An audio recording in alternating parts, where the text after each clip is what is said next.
বানাবো ডিমের ঝোল, ফুলকপি দিয়ে বানাবো। তাই জন্য আমি ডিম নিয়েছি 6টা। দেখুন এখানে আমি ফুলকপি বড় বড় করে কেটে নিয়েছি টমেটো, পেঁয়াজ কুচি, আদা রসুন, আর নিয়েছি আলু, ধনেপাতা, কাঁচা লঙ্কা। এবার আমি এই ডিমগুলোকে কড়াতে সেদ্ধ করতে দিয়ে দিচ্ছি।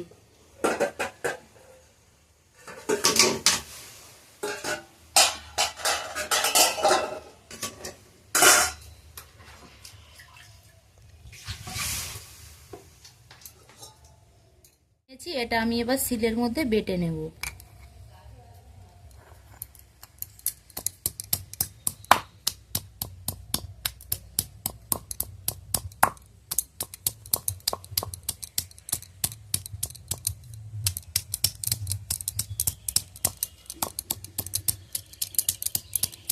বন্ধ করছি।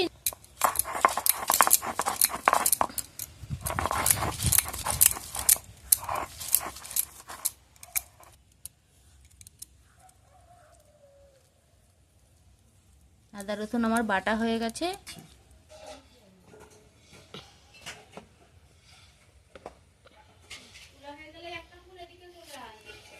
সেদ্ধ হয়ে গেছে। এবার আমি এগুলোকে একে একে তুলে নিচ্ছি।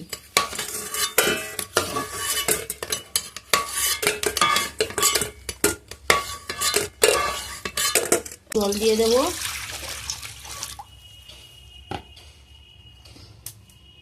এর মধ্যে এবার আমি আলু আর ফুলকপি একটু হালকা ভাপিয়ে নেব।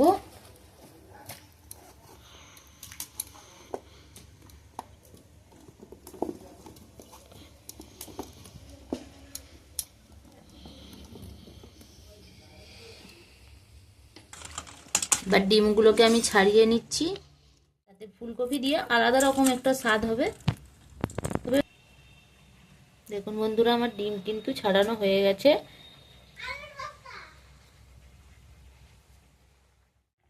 দেখুন বন্ধুরা, ফুলকপি আমার সেদ্ধ হয়ে গেছে, মানে একটু আমি হালকা ভাপিয়ে নিয়েছি। এবার আমি এটাকে তুলে নিচ্ছি।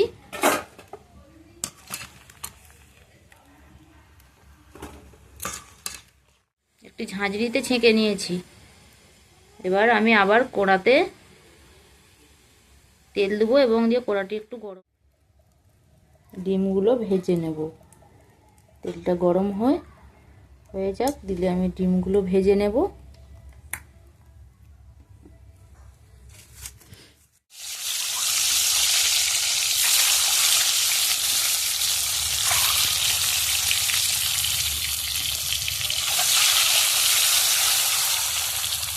আমার ভাজা হয়ে গেছে, আমি ডিমগুলো তুলে নিচ্ছি।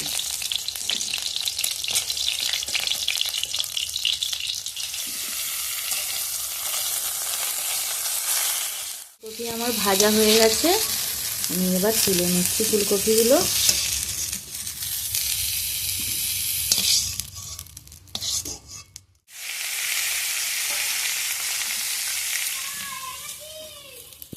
একটা শুকনো লঙ্কা, দুটো তেজপাতা দেবো,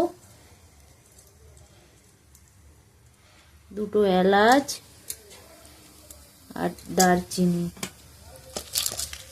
এটিকে ভালো করে একটু ভেজে নিই, দিয়ে ওর মধ্যে দিয়ে দেবো পেঁয়াজ কুচি।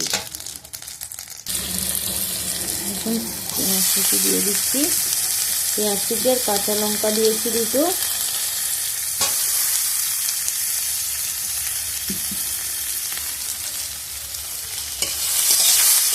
আদা রসুন বাটা।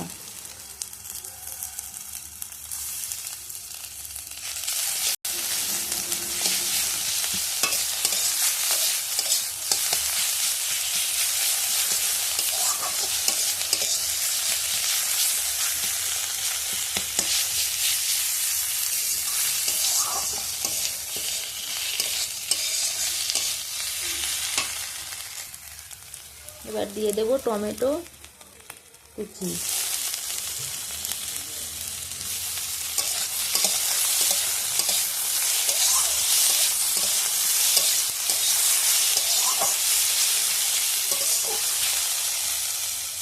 টমেটো দিয়ে দিচ্ছি হলুদ গুঁড়ো,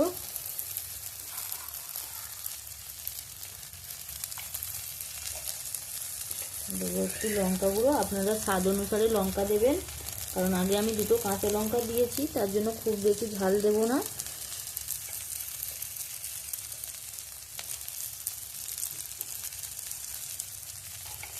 আর দিয়ে দেবো জিরে গুঁড়ো। ওর মধ্যে দিয়ে দেবো ভেজে রাখা কপি, আমি দিয়ে দিচ্ছি।